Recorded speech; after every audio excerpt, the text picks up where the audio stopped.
안녕하세요, 여러분. 콜레스테롤 이야기를 이제 오메가3, 오메가6 이야기를 드리다가 이제 콜레스테롤 이야기로 또 왔어요. 그 말씀을 또 드려야 되는데, 콜레스테롤 수치 때문에 너무너무 스트레스 많이 받으시죠? 그리고 수치가 좀 높다고 이제 건강검진 결과가 나오면 의사 선생님들이 바로 고지혈증 약을 처방을 하시잖아요. 그러면 또 그 약을 먹어야 되는데 약을 먹는 것에 대한 부담이 있고, 또 제가 요즘에 저를 찾아오시는 분들 보면은 그 콜레스테롤 약을 도저히 먹을 수가 없어서 부작용이 너무 심해서 또 찾아오시는 분들이 많아요. 그래서 제가 그 콜레스테롤 약을 또 의사 선생님이 먹으라고 했는데 먹지 못하니까 거기에서 오는 어떤 불안감, 그 또 의사 선생님이 처방을 했는데 내가 거절했다라는 어떤 그런 무거운 무게감, 죄책감이라고 말하기엔 좀 그런데 무게감 그런 것 때문에 또 힘드시고 그런 것 같아요. 그 제가 부족하지만 콜레스테롤의 정체에 대해서 제 나름대로 또 말씀을 드려서 여러분 불안한 마음을 좀 편안하게 해드리고 싶어요. 콜레스테롤은 우리 몸에서 뇌에 가장 많다고 그래요. 그리고 콜레스테롤은 이제 그 세포막의 성분인데요. 또 우리 몸에서 하는 일들이 너무너무 많죠. 그래서 제가 콜레스테롤 편 1편에서도 말씀드렸는데 그 임산부가 예를 들어서 콜레스테롤 수치가 높다고 해도 고지혈증 약을 먹을 수가 없거든요. 왜냐하면 태아에게 너무너무 해로워요. 태아에게는 거의 콜레스테롤을 합성하지 못하게 한다라는 것은 치명적인 거죠. 그 정도로 콜레스테롤이라는 게 여러분 우리 생명 유지에 필수적이에요. 요즘에 이제 콜레스테롤이 하도 문제가 되니까 그게 낮은 게 좋은 줄 아시니까 마치 콜레스테롤이 어떤 우리 건강을 잡아먹는 주범인 것 같이 그렇게 오명을 쓰게 되었는데요. 사실은 우리 건강 유지에 너무너무 필수적인 물질이 콜레스테롤이에요. 그래서 콜레스테롤은 우리 몸 안에 있는 콜레스테롤 매일매일 필요한 콜레스테롤의 80%는 간에서 합성을 해요. 그래서 기름이나 전혀 먹지 않아도 풀만 먹어도 간에서 콜레스테롤을 합성해서 쓰거든요. 근데 이제 지금 나오는 그 고지혈증 약들은 그 혈중에 있는 어떤 과잉의 콜레스테롤을 배설시키든지 그 분해시키든지 하는 그런 시스템으로 콜레스테롤 수치를 낮추는 게 아니라 간에서 신선하게 합성되는 콜레스테롤 자체를 차단해 버려요. 그래가지고 이 엄청나게 많은 부작용들이 이제 유발이 되는 거죠. 일단 이제 콜레스테롤 수치를 낮추면서 이제 간에서 합성을 차단하니까 간 기능 장애, 이제 간 수치가 올라갈 수 있고요.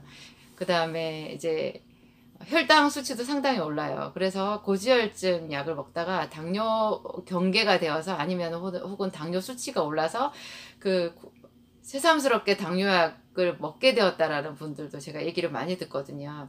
그리고 저한테 오시는 분들 중에 통증을 호소하셔서 통증 때문에 이제 아무 것으로도 듣지 않는 통증 때문에 저한테 오시는 분들이 많이 있는데 그분들 중에 한 절반 정도는 콜레스테롤 약을 먹고 계신 거예요. 그래서 제가 여러분 그 선생님 통증에 이렇게 통증이 있으신데 제 1차로 할 수 있는 방법은 우선은 콜레스테롤 약을 중단하시는 거예요. 제가 그렇게 말씀드리거든요.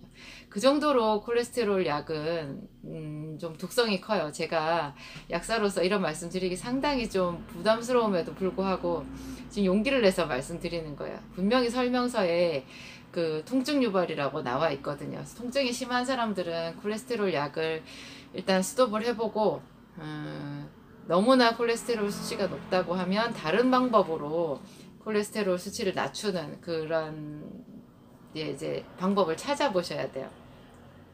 근데 왜 콜레스테롤이 이렇게 우리 건강을 해치는 주범으로 지목을 받게 되었냐? 어, 제가 사람 이름을 말씀드리는 거 사실 좀 주저되긴 해요. 먼 훗날 누군가 제 이름을 말하지 않을까요? 그 별로 좋지 않은 것에 누구든지 실수는 할 수 있는데 그 미국의 미네소타 대학이라고 들었어요. 거기 대학에 안셀 키즈 박사님이라는 분이 계셨는데 그분이 60년 전에 지금으로부터 거의 60년 전에 지질 가설이라는 거를 그 이렇게 주장을 하셨어요. 그러니까 가설이니까 그렇잖아요. 우리 뭐든지 이제 그 자연과학에서 어떤 하나의 이론을 정립을 할 때는 가설을 먼저 세우거든요. 그래서 가설을 세워서 그 가설이 맞는지 맞지 않는지 이제 그걸 입증을 하는 단계를 거쳐가요. 그래서 입증이 확실히 되면 그건 정설로 되는 거예요. 그런데 안셀키즈 박사의 그 지질 가설은요, 아직까지도 사실은 가설이라고 해요. 그 오히려 그 가설인 신분에서 사람들에게 오해를 받기로는 정설인 것처럼 오해를 받은 거예요. 그게 결국 뭐냐면 포화 지방이 인간의 사람의 심장 질환, 그 심혈관계 질환의 주범이 된다라는 거죠. 그러니까 동맥경화나 심장병을 일으키는 주범이 바로 포화지방에 있다라는 것이 안셀키즈 박사의 가설의 주 내용이에요. 이분이 이제 그 가설을 세우시고 이 가설을 입증할 만한 통계 자료를 전 세계적으로 이렇게 모았어요. 그분이 상당히 이렇게 그 능력이 있으셨던 것 같아요. 그러니까 아주 그 당시에 60년 전에 전 세계 이 분야에서 권위자이셨겠죠. 그래서 7개 나라의 대대적인 그 통계 수치를 이렇게 모았는데 이분이 조금 그 죄송하게도 꼼수를 쓰신 것 같아요. 그래가지고 자기가 생각한 그러니까 포화 지방산이 심혈관계 질환을 일으킨다라는 자기 가설에 합당한 나라들만 뽑았어요. 그러니까 7개 나라를 했는데 그 중에 2개 나라인가는 제껴버리고 거기는 그러니까 그 가설하고 좀 어울리지 않았던 거죠. 포화지방산의 섭취가 상당히 많았는데도 거꾸로 심장병이 별로 없었던 거예요. 그러니까 그거를 빼버리고 마치 확실한 것처럼 이렇게 발표를 했는데 그 당시에 이제 전 세계 그 사람들이 그분의 가설에 너무나 크게 충격을 받고 공감을 하고 그래서 그것이 가설 신분에서 정설로 되어버려서 오늘날까지 이어지고 있어요. 근데 요 근래에 이제 미국에서도 그렇고 이제 전 세계 권위 있는 그런 그 의사 선생님들이 그렇지 않다. 콜레스테롤 약을 한 30년을 써봐도 그래서 그 콜레스테롤을 우리가 원하는 그 수치 안으로 잘 조정을 해도 그 심혈관계 질환에는 변함이 없었다. 그래서 심장 발작으로 병원에 입원하는 사람의 50% 이상이 그 콜레스테롤 수치가 정상 범위 내였다라는 거예요. 그 여러분 이제 제 이야기 듣고 좀 마음이 편해지실지 모르겠어요. 콜레스테롤 수치가 나이가 들어서 그냥 조금 높은 거라면 여러분 콜레스테롤 약 먹지 마시고 운동 더 많이 해보시기 바랍니다. 그리고 과식하지 마시고요. 그 콜레스테롤 수치보다 훨씬 더 심혈관계 질환을 많이 일으킨다라고 이제 지목되는 것이 2가지가 있어요. 크게 2가지. 뭐 더 많은 것을 꼽을 수도 있겠지만 대표적으로 2가지를 하면 2가지 더 할 수도 있나? 보면 과당하고 여러분 그 당분 있잖아요.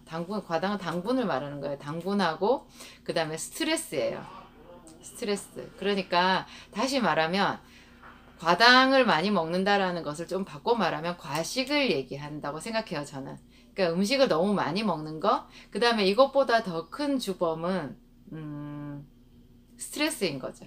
그러니까 스트레스를 많이 받게 되면 그것이 심혈관계 질환의 주범이다라고 보는 것이 훨씬 더 지금 현재 연구 결과에 더 적합한 것 같고, 그러니까 너무나 여러분 그 심하게 콜레스테롤 약을 써서 그 수치 안으로 이렇게 낮추는 것에 이렇게 연연해 하시는 거 좀 내려놓으셔도 될 것 같아요. 스트레스 없이 편안하게 살 수 있을 것 같아요. 제가 제 책에 그 로제토 마을 이야기라는 것을 실었는데요. 그 미국의 로제토 마을이라는 곳이 있다고 하거든요. 그곳에 이제 그 사람들은 그 이상하게 심장병이 현저히 낮은 거예요. 현저히 낮은데 그 이유가 뭔가를 아주 10수년간을 어떤 분이 계속해서 이렇게 추적 연구를 해봤는데 좀 놀라운 그 연구 결과를 발표를 했어요. 그 당시에는 그게 꽤 오래 전이었는데 정확하게 제가 기억은 안 나고 꽤 오래 전인데 그 당시에는 사람들이 다 웃어버렸대요. 학계에서 그것도 연구라고 발표를 하냐 이랬는데 오늘날 봤을 때는 지금 현재 봤을 때는 그게 맞는 거죠. 그때 그분이 그 로제토 마을 사람들이 고기도 많이 먹고 햄도 많이 먹고 뚱뚱하고 담배도 피우고 운동도 안 하고 이렇게 하는데도 심혈관계 질환이 이렇게 현저히 낮더라 하는 이유가 그 스트레스가 없는 마을 그 문화 때문이라는 결론을 내렸었어요. 그러니까 그 마을 사람들은 그 마을 전체가 하나의 가족 집단이라는 거예요. 그래서 서로 이렇게 길에서도 인사하고 위아래가 없고 가진 자나 가난한 자나 전부 다 서로 너무너무 마음들이 넉넉하신 거예요. 그래서 마을 전체가 하나의 확장된 가족 집단. 그래서 그 연령대 간에 어떤 이웃의 빈부격차 간에 뭐 이런 갈등들이 별로 없는 거죠. 다 웃어버리고 이렇게 사니까 이렇게 뚱뚱하시고 담배도 피우고 뭐 술도 마시고 하는데도 심장질환이 없더라는 거죠. 그러니까 여러분 지금 그 콜레스테롤 수치 때문에 스트레스 받으시면 그 스트레스 자체가 오히려 더 해롭지 않나, 제가 그런 생각을 해봤습니다. 오늘도 제 이야기 들어주셔서 감사합니다. 오늘 여기까지 하겠습니다. 감사드립니다.